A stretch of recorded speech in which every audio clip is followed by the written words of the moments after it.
Okay, now we're going to move on to Chapter 3, which is the Healthcare Delivery System. This is on pages 19 through 31 in your book. Excuse me. The Healthcare Trends and Challenges in the 21st Century.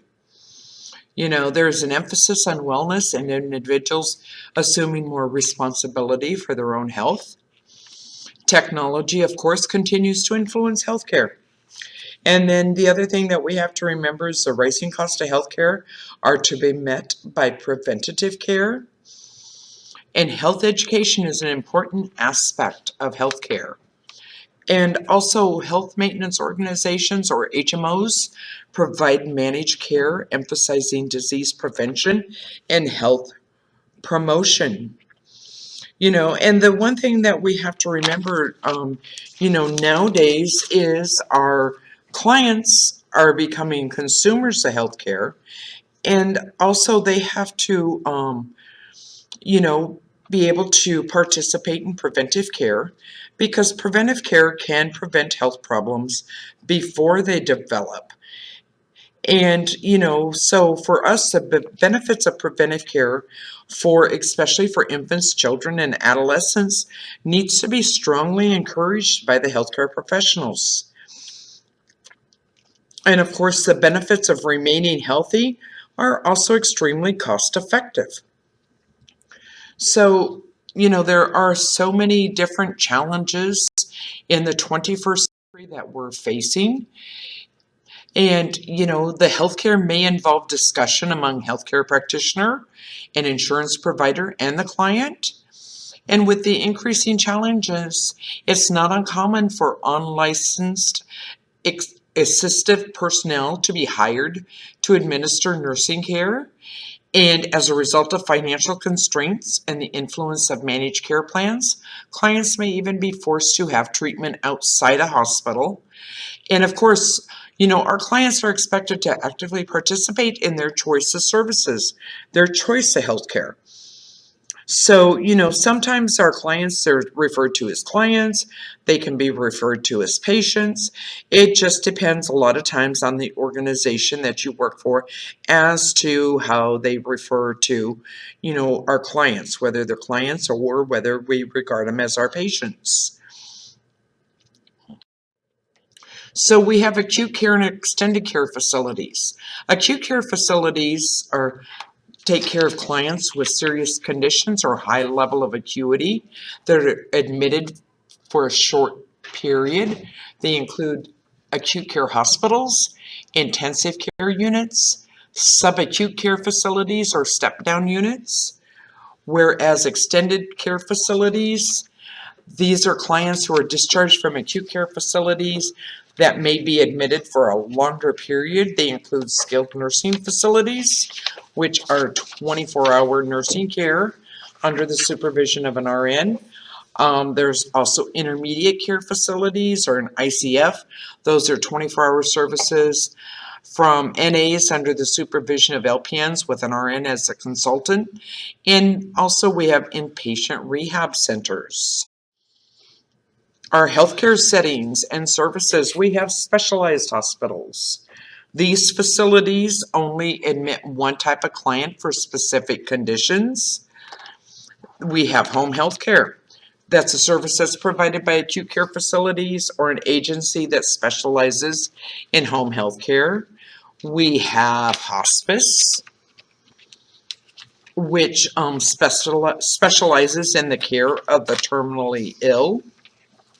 We also have respite care, which is part-time supervision of clients who have chronic conditions. And then we have telehealth, which is the ability to access a nurse or a healthcare provider via telephone or computer audio video link. So, there are so many different types of healthcare settings and services out there now.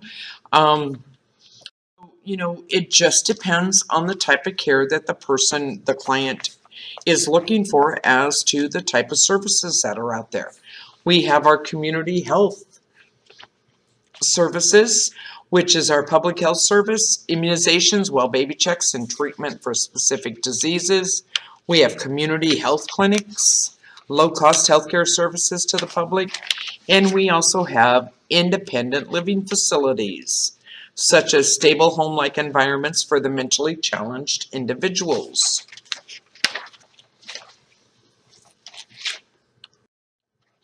We have school nurses. School nurses, what do school nurses do? They care for ill children. They provide intensive nursing care for the physically challenged. They promote preventive care by regular assessments, teaching and screening for common disorders. They supervise administration of immunizations and medications, and they as well as provide teaching and health counseling.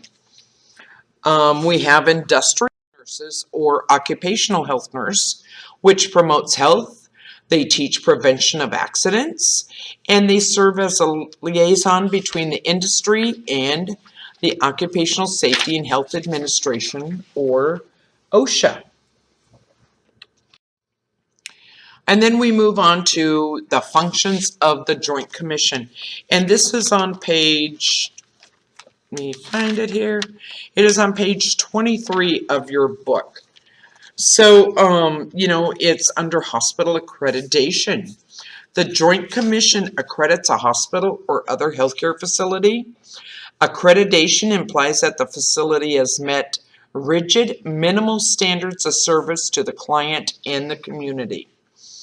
It has established rigid standards for ongoing quality assurance program in acute care and extended care facilities, and it requires objective and systematic monitoring and evaluation of the quality and appropriateness of client care. So, the relation of the Joint Commission's function to nursing. The Joint Commission stresses the importance of quality assurance. As a result, facilities and agencies have continuous quality improvement committees that monitor the quality of ongoing care. So the process of care relates to how the care is given. So remember that the process of care relates to how the care is given. The outcome, which is equally important, relates to the result, which is also known as outcome-based care. So remember, the process of care relates to how the care is given. The outcome relates to the result. So thus nurses' accountability, which involves the delivery and accurate documentation of quality care, is vital. So remember your documentation, because always remember, if it wasn't documented, it wasn't done. Quality assurance in healthcare facilities. Quality assurance is on the delivery of care. The standards of quality include standards of nursing practice. This is on page 23 and page 24. So the standards of nursing practice, that is procedures used in the delivery of care, the hospital policy book, textbooks, and other references. It is sometimes referred to as nursing protocol. Standards of nursing practice focus on the caregiver, the nurse, and the nursing process. And then we have the standards of client-patient care, and that is activities that are determined by client expectations or by personal standards of care. The standards of client care focuses on the recipient of care, the client, and the client participates in developing the nursing care plan, and the case manager is responsible for making sure the client's care is planned and carried out appropriately. And then we have standards of performance.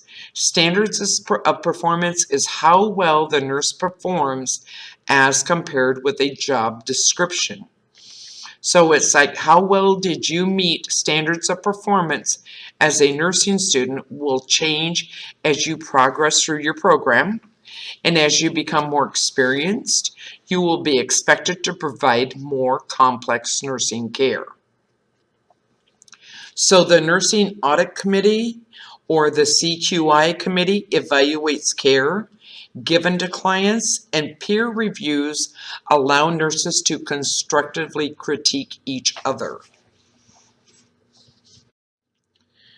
So roles of the client representative and advocate or ombudsperson is to act as a consumer advocate and assist the client and family by resolving concerns or problems, to focus on client care needs and concerns and listen and answer questions, to help clients and their families find needed services like housing, childcare, etc., and to uphold the patient bill of rights. So, question. A client representative can also be called a consumer advocate. True or false?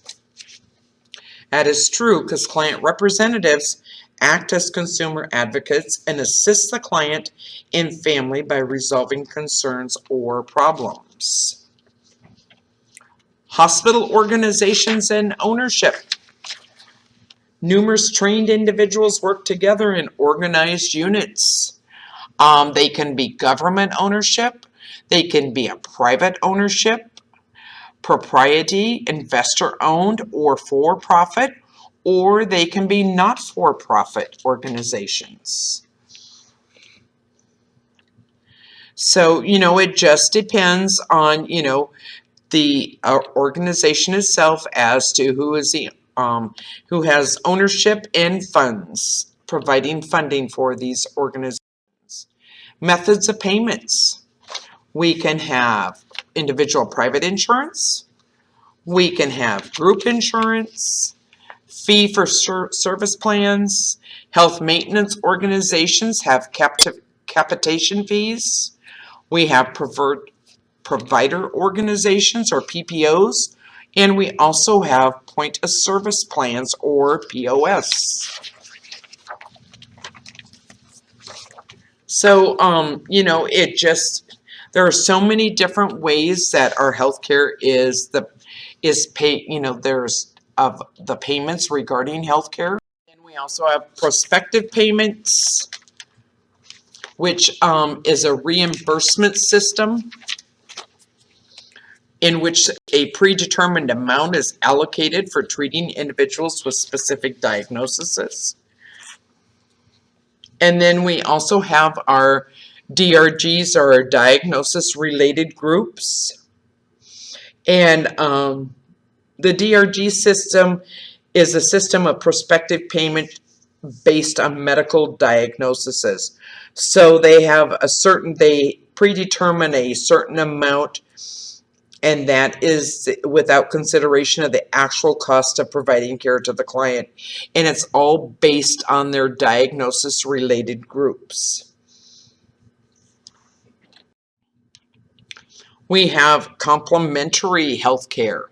We have a lot of different complementary healthcares. We have chiropractic, physical and occupational therapy. We have holistic healthcare.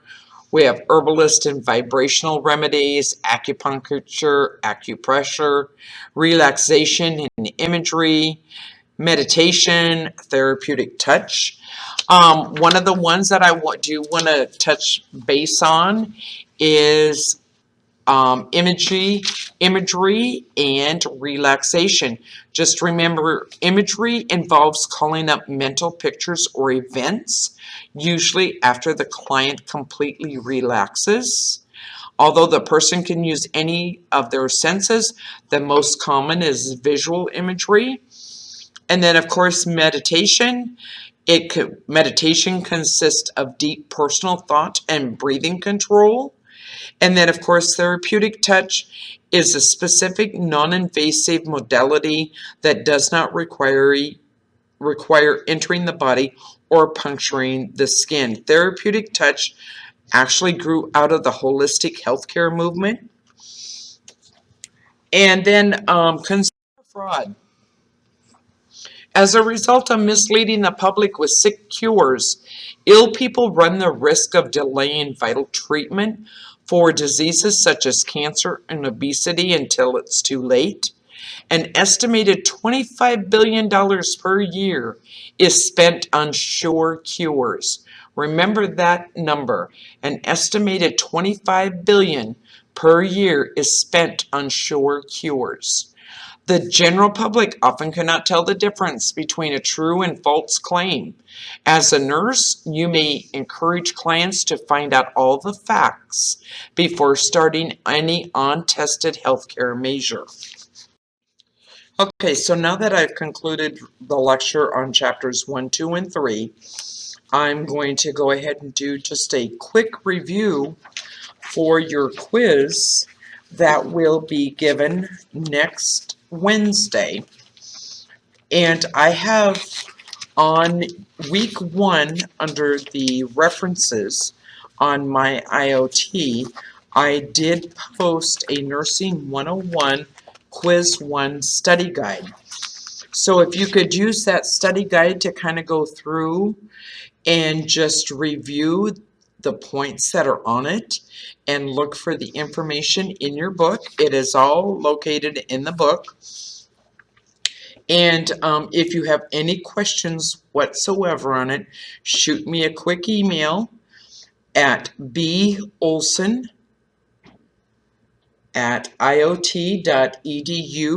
and I will try to get back to you as quick as I can regarding that. But just going to go through your Quiz 1 study guide for your first quiz. I know this is going to be a little different because you haven't even been able to take a quiz in class. So I'm going to try to explain it the best I can. I will send you an email out of how you will access this quiz. And I will probably get that email out by Monday, will be my plan, but I will not, I promise I won't leave you in the dark of how we're going to do it. So for quiz 1, chapter 1, the nursing Florence Nightingale principles.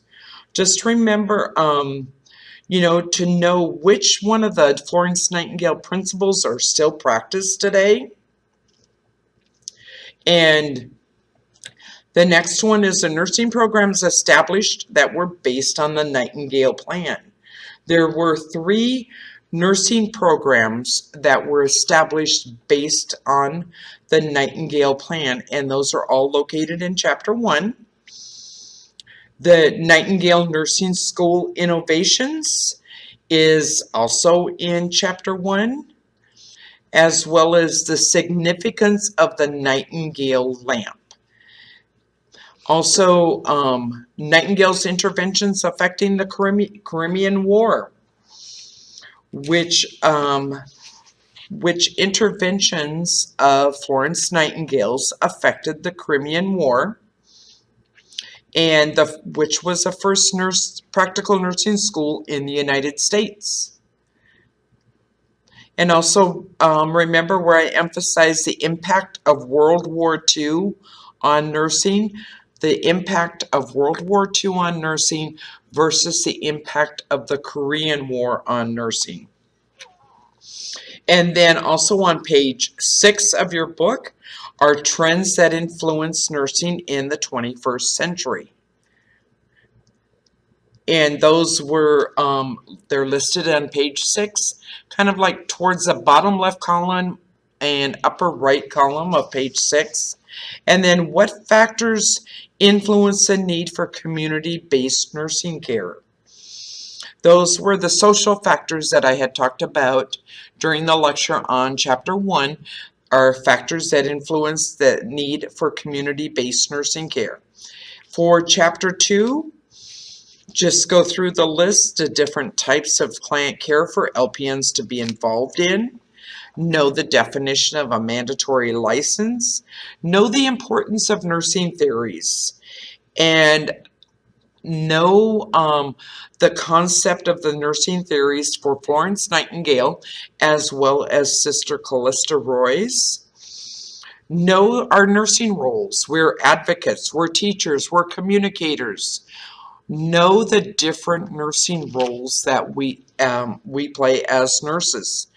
Also, why is it important to project a professional image? And then the American Nurses Association. Who is eligible to join the American Nurses Association, and what role does that organization play for nurses? And also in Chapter 2, there was more of the identified changes within the 21st century that affects healthcare. In Chapter 3, the acuity in patients and placements within a healthcare facility. Pay particular attention to like specialized units such as like ICU, NICU. NICU would be the neonatal intensive care unit. What type of patients are placed in those specialty units within a healthcare facility? What areas of specializations do we have out in the community? We have hospice, we have telehealth, we also have home health. Know what type of patients are cared for in those types of settings. Also, the consumer healthcare advocate role. What is our role as a healthcare advocate? And what is the role of continuous quality improvement committee? Know the difference between Medicaid and Medicare programs. Know the difference if the one is federally funded, and know what the difference is between the two, and know the definition of the components of quality care, process versus outcome. Know the difference between what is the process versus the outcome. Know what standards of practice include and what standards of performance include. Know what imagery treatment is, the cost of fraudulent care. I'm sure you guys all remember where I said, please take note. It is this, consumers pay, out a certain amount for sure cures. And also know why hospitals are accredited. What is the importance of hospital accreditation? That is, just kind of a little bit of a summary of what the quiz for Nursing 101 will be. Like I said, that will be next Wednesday. I will send out an email regarding that of how you will access that quiz. And if you have any questions whatsoever regarding the study guide, please do not hesitate to send me an email at bolson@iot.edu, and I will get back to you as soon as I can. You guys have a great week, and hopefully I will be meeting you in person in the future. Bye.